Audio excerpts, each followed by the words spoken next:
বিস্ফোরণ ঘটিয়ে বাঁধ উড়িয়ে দিল পাকিস্তান। গৃহহীন হাজারো মানুষ, বিপর্যস্ত জনজীবন। ট্রাম্প 4 বার ফোন করলেও রিসিভ করেননি ভারতীয় প্রধানমন্ত্রী। বিশ্ব মিডিয়ার কূটনৈতিক সম্পর্ক নিয়ে নতুন জল্পনা। ইসরায়েলি সেনাবাহিনীর কড়া হুঁশিয়ারি, গাজা থেকে অবিলম্বে সরে যাওয়ার নির্দেশ। মানবিক সংকট আরও ঘনীভূত হওয়ার শঙ্কা। পাকিস্তানের রকেট কমান্ডো গঠনের ঘোষণা। দক্ষিণ এশিয়ার সামরিক উত্তেজনা বাড়ার আশঙ্কা, চাপে ভারত।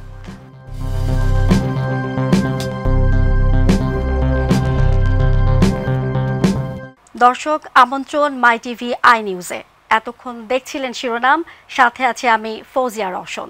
নায়াসিনামাইড ও স্যালিসাইলিক সমৃদ্ধ লিলি ফেস ওয়াশ, যা ফেসের ডেড স্কিন সেল দূর করে দেয় দ্বিগুণ ফাস্টার ব্রাইটেনিং। ভারী বর্ষণ ও ভারতের উজান থেকে পানি ছাড়ায় পাকিস্তানের পাঞ্জাবে ভয়াবহ বন্যা দেখা দিয়েছে। চেনাব নদীর তীররক্ষা বাঁধ উড়িয়ে দেওয়ায় কর্তাবপুরে শিখদের পবিত্র গুরুদ্বার তলিয়ে গেছে। নদী তীরবর্তী এলাকা থেকে মানুষ সরাতে সেনাবাহিনী মোতায়েন করা হয়েছে। এখন পর্যন্ত বন্যা ও ভূমিধসে 800-রও বেশি মানুষের মৃত্যু হয়েছে। বিস্তারিত রিপোর্টে। পাকিস্তানের বাঁধে রহস্যজনক বিস্ফোরণ, এলাকা জুড়ে বিরাজ করছে আতঙ্ক। পানির প্রবল চাপে চেনাব নদীর কাদিরাবাদ বাঁধের একটি তীররক্ষা অংশ নিয়ন্ত্রিতভাবে উড়িয়ে দিতে বাধ্য হয়েছে কর্তৃপক্ষ।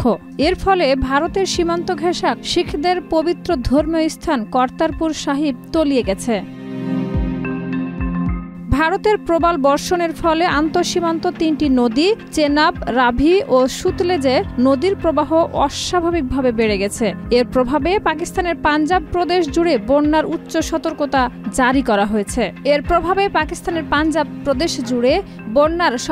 জারি করা হয়েছে। পাকিস্তানের মোট জনসংখ্যার প্রায় অর্ধেক পাঞ্জাবে বসবাস করে, তাই পরিস্থিতি আরো ভয়াবহ রূপ নিতে পারে বলে আশঙ্কা করা হচ্ছে। পাঞ্জাবের দুর্যোগ ব্যবস্থাপনা সংস্থার মুখপাত্র মাজহার হোসেন জানান, বাঁধের অবকাঠামো রক্ষায় চেনাব নদীর কাদিরাবাদ এলাকায় ডান পাশের তীররক্ষা বাঁধ ধ্বংস করে দেওয়া হয়েছে, যাতে পানির চাপ কিছুটা কমানো যায়। ভারতের কাছাকাছি অবস্থিত কর্তারপুর সাহেব গুরুদ্বার, যা শিখ ধর্মের প্রতিষ্ঠাতা গুরু নানকের মৃত্যুর স্থান, এখন বন্যার পানিতে ডুবে গেছে। গুরুদ্বারটিতে আটকে পড়া প্রায় 100 জন মানুষকে উদ্ধারে 5টি নৌকা মোতায়েন করা হয়েছে। পাঞ্জাবের প্রাদেশিক দুর্যোগ ব্যবস্থাপনা সংস্থার প্রধান ইরফান আলী জানান, রাভি নদীর তীরবর্তী অঞ্চলের বাসিন্দাদের অবিলম্বে নিরাপদ স্থানে সরে যাওয়ার আহ্বান জানানো হয়েছে। তিনি বলেন, 1988 সালের পর এই প্রথম আমরা নদীতে এত বেশি পানির প্রবাহ দেখছি। পরিস্থিতি মোকাবেলায় সেনাবাহিনী মোতায়েন করে লাখ লাখ মানুষ ও গবাদি পশুকে নিরাপদ স্থানে সরিয়ে নেওয়ার কাজ চলছে। শাহিদা রুবি, মাই টিভি। যুক্তরাষ্ট্র ভারতের মধ্যে শুল্ক সংক্রান্ত টানাপোড়েনের সময় প্রেসিডেন্ট ডোনাল্ড ট্রাম্প 4 বার ফোন করলেও ভারতের প্রধানমন্ত্রী নরেন্দ্র মোদী একবারও ফোন ধরেননি, এমন দাবি করেছে জার্মান পত্রিকা FAZ ও জাপানের নিক্কেই এশিয়া। তাদের মতে, কৃষি ও ডেইরি বাজার উন্মুক্তকরণ এবং রাশিয়া থেকে জ্বালানি আমদানি বন্ধে মার্কিন চাপ প্রত্যাখ্যান করেছেন মোদী। এতে বোঝা যায় যুক্তরাষ্ট্রের চাপের মুখে নতি স্বীকার করতে তিনি অনিচ্ছুক। বিস্তারিত রিপোর্টে। My true friend, Prime Minister Modi. বন্ধুর ডাকে সাড়া দিচ্ছেন না আরেক বন্ধু।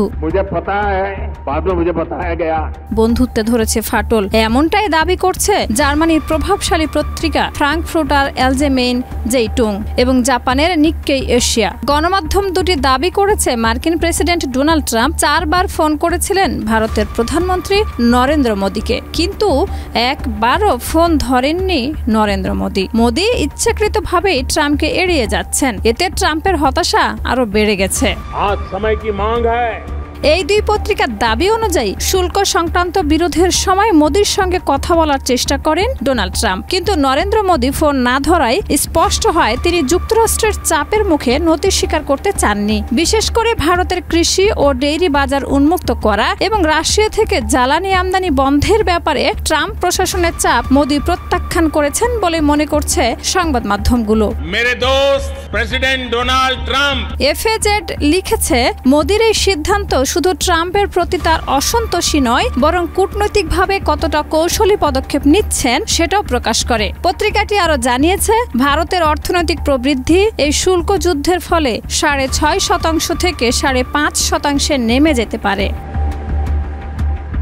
তবে ভারতের পররাষ্ট্র মন্ত্রণালয় এ বিষয়ে কোনো মন্তব্য করেনি। বার্লিনের গ্লোবাল পাবলিক পলিসি ইনস্টিটিউটের সহ-প্রতিষ্ঠাতা থার্স্টেন বেনার এই তথ্য এক্সে শেয়ার করে লিখেছেন, ট্রাম্প 4 বার ফোন করেও মোদির সাড়া পাননি। ট্রাম্প গত 31 জুলাই বলেছিলেন, ভারত ও রাশিয়া একসঙ্গে মৃত অর্থনীতিকে আরো খারাপ করবে। এই মন্তব্যের জবাবে মোদি 10 আগস্ট বলেন, ভারত দ্রুত বিশ্বের 3য় বৃহত্তম অর্থনীতিতে পরিণত হতে চলেছে। সব মিলিয়ে এই ঘটনা প্রবাহ ইঙ্গিত দেয় যে ভারত মার্কিন শুল্ক চাপ ও রাজনৈতিক প্রভাবকে আর আগের মতো সহজভাবে নিচ্ছে না। শাহিদা রুবি, মাই টিভি। গাজার উত্তরাঞ্চলে ইসরায়েলি সেনারা ট্যাঙ্ক ও ভারী অস্ত্র নিয়ে নতুন করে অভিযান চালিয়েছে। এবাদ আল রহমান এলাকায় আবাসিক ভবনে গোলাবর্ষণে বহু মানুষ আহত হন, অনেকে ঘরবাড়ি ছেড়ে পালাতে বাধ্য হন। ইসরায়েলের দাবি, ফিলিস্তিনি স্বাধীনতাকামী সংগঠনের শেষ ঘাঁটি গাজা নগরীতে, তাই সেখানে অভিযান চলেছে। বিস্তারিত রিপোর্টে। হয় গাজা ছাড়ো, নইলে পরিণতি হবে ভয়াবহ, ইসরায়েলের কড়া বার্তা। ইসরায়েলের নতুন এ বার্তায় বিশ্বজুড়ে বিরাজ করছে উদ্বেগ। গাজার উত্তরাঞ্চলের এবাদ আল রহমান এলাকায় 26 আগস্ট গভীর রাতে ইসরায়েলি বাহিনী ট্যাঙ্ক ও ভারী অস্ত্র নিয়ে হামলা চালায়। আবাসিক ভবনগুলোতে গোলাবর্ষণের ফলে বহু মানুষ আহত হন এবং হাজারো বাসিন্দা এলাকা ছেড়ে পালিয়ে যান। পাশের জালা স্ট্রিটের বাসিন্দারা জানান, তারা নিজের এলাকা নিয়ে শঙ্কিত। গাজার স্বাস্থ্য মন্ত্রণালয় জানায়, গত 24 ঘন্টায় অনাহার ও অপুষ্টিতে 10 জন মারা গেছেন, যাদের মধ্যে 2 জন শিশু। একই সময় ইসরায়েলি হামলায় নিহত হয়েছেন অন্তত 75 জন, যাদের মধ্যে 18 জন ছিলেন ত্রাণ সহায়তার অপেক্ষায়। 7 অক্টোবর 2023 থেকে শুরু হওয়া ইসরায়েলি আগ্রাসনে মোট প্রাণহানি পৌঁছেছে 62,819 জনে, আহত হয়েছেন 1,58,629 জন। ইসরায়েলি সেনাবাহিনীর আরবি মুখপাত্র আভিচাই আদ্রেই জানায়, গাজা নগরী খালি করতে হবে। তিনি দক্ষিণ এবং মধ্য গাজার ফাঁকা আশ্রয় শিবিরগুলোর দিকে যাওয়ার পরামর্শ দেন। তবে খ্রিস্টান সম্প্রদায়ের স্থানীয় নেতা জানিয়েছেন, তারা গাজা ছেড়ে যাবেন না, কারণ দক্ষিণে যাওয়া মানেই মৃত্যুর ঝুঁকি। মার্কিন প্রেসিডেন্ট ডোনাল্ড ট্রাম্পের সভাপতিত্বে হোয়াইট হাউসে গাজা পরিস্থিতি নিয়ে বৈঠক হওয়ার কথা রয়েছে। একই সঙ্গে মার্কিন পররাষ্ট্রমন্ত্রী মার্কো রুবিও ওয়াশিংটনে ইসরায়েলি পররাষ্ট্রমন্ত্রী গিদেওন সারের সাথে বৈঠক করবেন। এই ঘটনায় ইতালির ভেনিস চলচ্চিত্র উৎসবের সামনে বিক্ষোভ হয়েছে, যেখানে অংশগ্রহণকারীরা ফিলিস্তিন মুক্ত করো, গণহত্যা বন্ধ করো প্ল্যাকার্ড বহন করেন। এছাড়াও ইসরায়েলেও হাজার হাজার মানুষ দেশব্যাপী সমাবেশ করে যুদ্ধ বন্ধ ও গাজায় ফিলিস্তিনের স্বাধীনতাকামী সংগঠনের হাতে আটক জিম্মিদের মুক্তির দাবি জানান। সব মিলিয়ে ইসরায়েলের প্রধানমন্ত্রী বেনিয়ামিন নেতানিয়াহু নিজ দেশেই ব্যাপক সমালোচনার মুখে রয়েছেন। শাহিদা রুবি, মাই টিভি। পাকিস্তান সেনাবাহিনীতে নতুন শাখা army rocket force command ARFC গঠনের ঘোষণা দিয়েছেন প্রধানমন্ত্রী শাহবাজ শরীফ। এটি স্বল্প ও মাঝারি পাল্লার প্রচলিত ক্ষেপণাস্ত্র ব্যবস্থাপনায় কাজ করবে। এই কমান্ডো গঠনের পেছনে রয়েছে ভারতের সঙ্গে যে মাসের সীমিত সংঘাত, সেখানে পাকিস্তানের প্রতিরক্ষা দুর্বলতা প্রকাশ পায়। পারমাণবিক অস্ত্র ব্যবহার না করেই জবাব দেওয়ার সক্ষমতা গড়তেই এ উদ্যোগ। বিস্তারিত রিপোর্টে। পাকিস্তান সরকার নতুন রকেট কমান্ড ইউনিট গঠন করেছে। তাহলে কি ভারতকে ঠেকাতেই তাদের এই নতুন কৌশল? পাকিস্তানের ৭৮তম স্বাধীনতা দিবসের আগে সেনাবাহিনীর নতুন শাখা army rocket force command ARFC গঠনের ঘোষণা দেন দেশটির প্রধানমন্ত্রী শাহবাজ শরীফ। এটি আধুনিক প্রচলিত রকেট বাহিনী হিসেবে কাজ করবে, যা শত্রুকে কার্যকরভাবে আঘাত হানতে সক্ষম হবে এবং পাকিস্তানের সামরিক শক্তি বাড়াবে। ভারতের ক্রমবর্ধমান সামরিক সক্ষমতার প্রেক্ষিতে এই পদক্ষেপ নেওয়া হয়েছে। আর্মি রকেট ফোর্স কমান্ড কি তশকিল কা এলান করতা হুঁ। বিশ্লেষকদের মতে ARFC গঠন 2025 সালের মে মাসের সীমিত ভারত পাকিস্তান সংঘাতের পর প্রচলিত অস্ত্র ব্যবহারে দক্ষতা বাড়ানোর জন্য নেওয়া কৌশলগত সিদ্ধান্ত।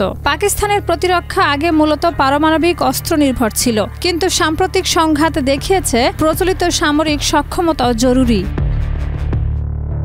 ARFC'র অধীনে থাকবে ফাতেহ 1, ফাতেহ 2, হাতফ 1 ও আবদালি গাইডেড ও স্বল্প পাল্লার ক্ষেপণাস্ত্র, যা সেনাবাহিনীর 3 তারকা জেনারেলের নেতৃত্বে পরিচালিত হবে। এটি পাকিস্তানের প্রচলিত আক্রমণ ও প্রতিরোধ কৌশল শক্তিশালী করবে এবং ভারতের প্রথম হামলার কৌশল মোকাবেলায় গুরুত্বপূর্ণ ভূমিকা রাখবে। সংক্ষেপে ARFC গঠন পাকিস্তানের প্রচলিত ক্ষেপণাস্ত্র সক্ষমতা বাড়িয়ে কুইড প্রো কো প্লাস কৌশল বাস্তবায়নে সহায়ক হবে, যা পারমাণবিক যুদ্ধ ছাড়াই শক্তিশালী প্রতিরোধ নিশ্চিত করবে। সর্বশেষ সংঘাতে পাকিস্তান দাবি করে ভারতের কয়েকটি যুদ্ধ বিমান তারা ভূপাতিত করেছে। পাল্টা জবাবে ভারত পাকিস্তানের ভেতরে ঢুকে সামরিক স্থাপনায় হামলা চালায় ব্রাহ্মস ক্ষেপণাস্ত্র ব্যবহার করে। এমন পরিস্থিতি আরও একবার প্রমাণ করেছে পাকিস্তানকে এখন প্রচলিত পারমাণবিক বিহীন সামরিক সক্ষমতা গড়ে তুলতেই হবে, যেটি ARFC গঠনের মাধ্যমে বাস্তবায়ন শুরু হয়েছে। শাহিদা রুবি, মাই টিভি। দক্ষিণ কোরিয়ার স্কুলে স্মার্টফোন ও স্মার্ট ডিভাইস ব্যবহার নিষিদ্ধ করা হয়েছে। আইনটি 2026 সালের মার্চ থেকে কার্যকর হবে। 27 আগস্ট জাতীয় পরিষদে বিলটি পাশ হয় 163 জনের মধ্যে 115 জনের সমর্থনে। নতুন আইনে শিক্ষকরা স্কুল প্রাঙ্গণে ফোন ব্যবহারে নিয়ন্ত্রণ করতে পারবেন, তবে প্রতিবন্ধী শিক্ষার্থীদের সহায়ক প্রযুক্তি ও জরুরি বা শিক্ষামূলক কাজে ফোন ব্যবহারে ছাড় থাকবে। বিস্তারিত রিপোর্টে। স্কুলে কোনোভাবে ব্যবহার করা যাবে না স্মার্টফোন। এবার এমনই কঠোর নিয়ম করল দক্ষিণ কোরিয়া। দক্ষিণ কোরিয়ার স্কুলে ব্যবহার করা যাবে না স্মার্টফোন ও স্মার্ট ডিভাইস। আগামী 26 সালের মার্চ থেকে কার্যকর হবে এই আইন। 27 আগস্ট দেশটির জাতীয় পরিষদে বিলটি পাশ হয়। এতে উপস্থিত 163 জন সংসদ সদস্যের মধ্যে 115 জন সমর্থন দেন। এর ফলে আইন আকারে এমন সিদ্ধান্ত নেওয়া দেশগুলোর তালিকায় যুক্ত হল দক্ষিণ কোরিয়া।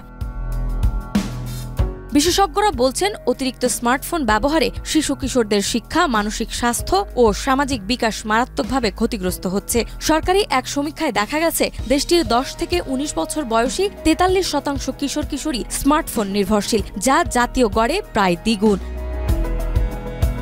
নতুন আইন অনুযায়ী শিক্ষকরা শুধু ক্লাসেই নয়, স্কুল প্রাঙ্গণের যে কোনো স্থানে ফোন ব্যবহারের নিয়ন্ত্রণ আরোপ করতে পারবেন। তবে প্রতিবন্ধী শিক্ষার্থীদের প্রয়োজনীয় সহায়ক প্রযুক্তি ব্যবহারে ছাড় দেওয়া হবে। জরুরি অবস্থা ও শিক্ষামূলক কাজেও ফোন ব্যবহারেও অনুমোদিত থাকবে।